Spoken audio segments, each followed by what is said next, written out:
Average, there are 5 small plane accidents a day. And nearly 500 Americans die in small plane crashes each year. News Channel 5's Jeff Skripek live in Lantana tonight to explain why these crashes are on the rise. Jeff?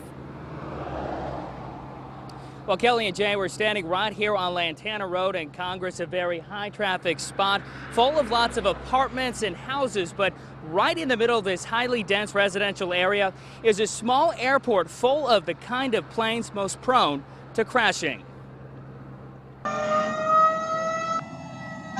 It happened in Fort Lauderdale in the middle of a packed parking lot in a heavily populated area minutes after takeoff.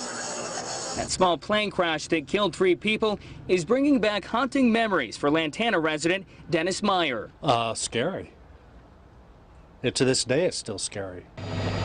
Back in 2004, a plane tore right through Meyer's yard after it went down shortly after leaving the Lantana airport. 2 people died then, and 9 years later, Meyer says it still bothers him. Some of these planes come in very, very low, and it reminds me all the time of what happened over there.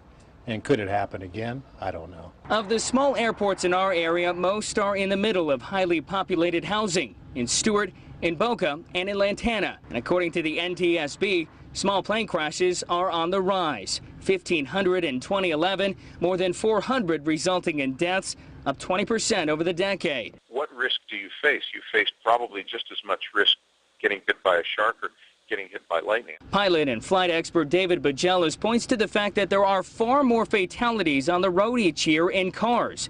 He says it's still safe to live near a small airport and says the facilities were actually there first, built before the housing. You see in the news where a guy drives into a ice cream shop and crashes through the window out of, so I mean, it's the old saying, when it's going to happen, it's going to probably.